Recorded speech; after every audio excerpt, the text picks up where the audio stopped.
최근에 그 인도네시아의 거대한 화산 폭발 지진 같은 것들이 태국까지도 영향을 준 거와 마찬가지로 백두산에서의 그 거대한 폭발이 고려 수도 개성에서 감지가 될 정도였거든요. 폭발이 일어나면 어떨지 상상이 잘 안 가는데 그걸 저희한테 설명해 주시기 위해 귀한 발걸음을 하셨다고. 아, 이렇게.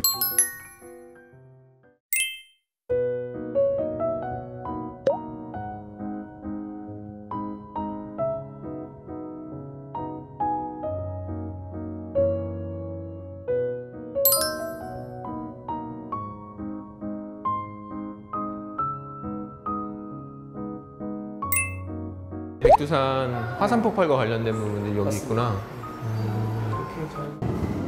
와, 이거 되게 실감나네요.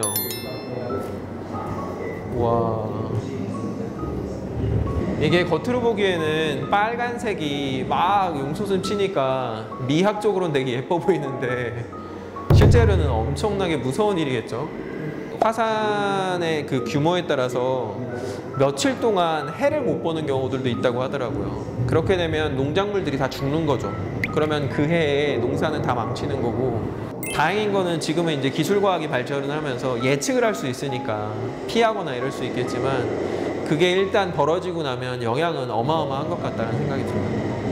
이렇게 돌아다니면서 광물들도 좀 보고 아이들도 굉장히 많이 오고 부모님들과 요새는 공부를 많이 하더라고요. 그래서 임 교수님 말씀 들으니까 참 다행이라는 게 미리 예측할 수 있어서 지금은 저는 이걸 직관적으로 봤던 건 이탈리아 폼페이 갔을 때 네.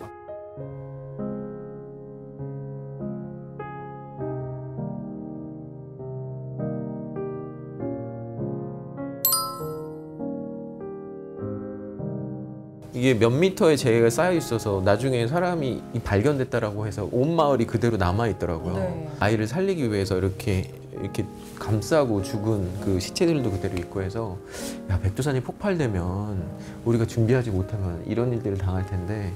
근데 사실은 최근에 그 일본의 또 거대 지진 이야기들이 계속 7월설 해가지고 공포의 어떤 상황으로 막 가지 않았습니까?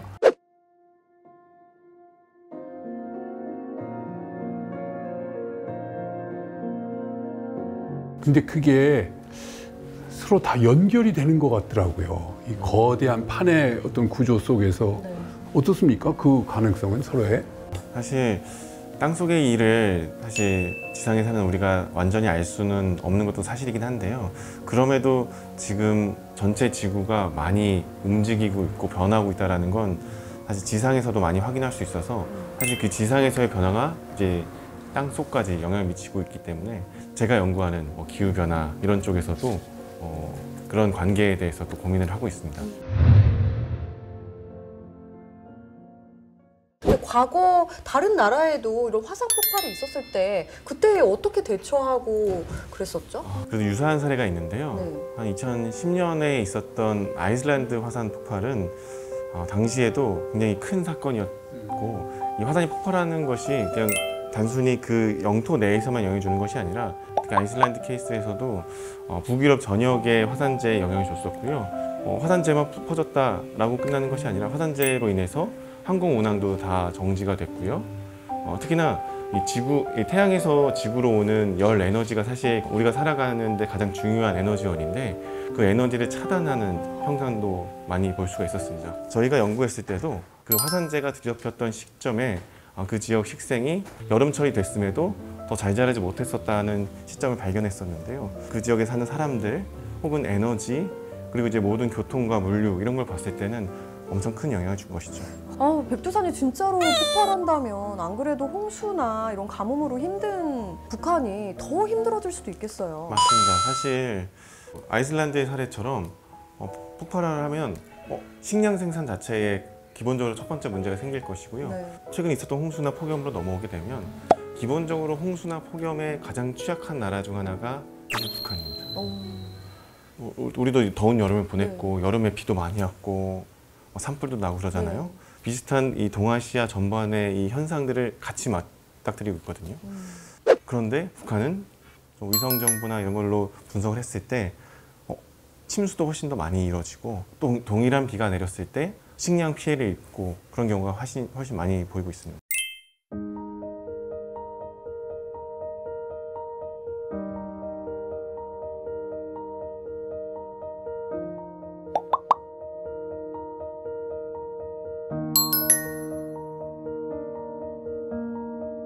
이거를 어떻게 대비하고 있나요, 우리는? 사실 그런 측면에서 남북 협력의 여지가 굉장히 중요하다고 생각하는데요. 그래서 저도 이제 기후 재난이나 이런 자연재해에 있어서는 협력이 계속 물꼬를 튀어야 된다고 생각을 하고 있어서 연구하고 있는데요.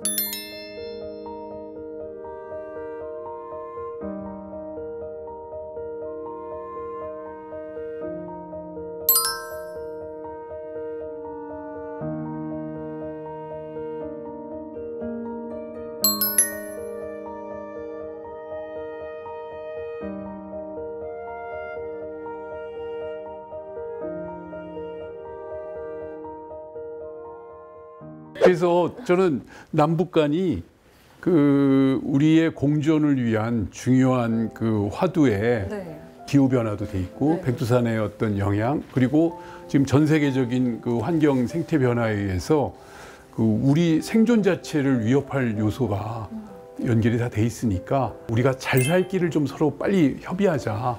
이제 그런 논의가 진짜 필요한 시점이 지금이 아닌가 그런 생각이 들어요. 이 우주에서 한반도를 보면 이제 북한을 속속들이 그래도 나름 저희보다는 보고 계시잖아요.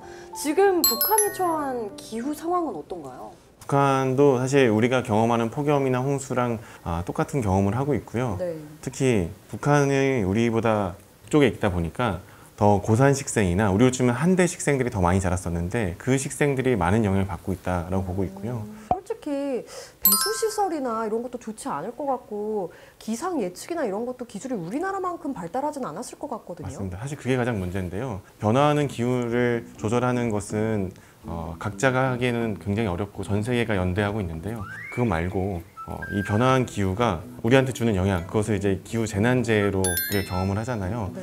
그 재난재해를 막는 가장 첫 번째 중요한 것이 예보, 경보를 해주는 것이고 더 이제 근본적인 피해를 줄이려면 그런 배수시설 그리고 뭐 사방시설 이런 것들을 만들어야 되는데 사실 우리나라에 비하면 현저히 부족해서 북한이 그 지원을 꼭 받아야 되는 상황이라고 저희는 생각하고 있습니다. 기후나 환경 문제에 대비하기 위해서 나라에서 국가에서 돈을 많이 쓰고 있잖아요. 북한도 좀 그런 움직임이 있나요? 남한과 네. 북한 중에서 어디가 산림 면적이 더 많을까요? 환경과 기후변화 차원에서는 국제 질서에 아주 동참하는 성실한 나라 중 하나입니다.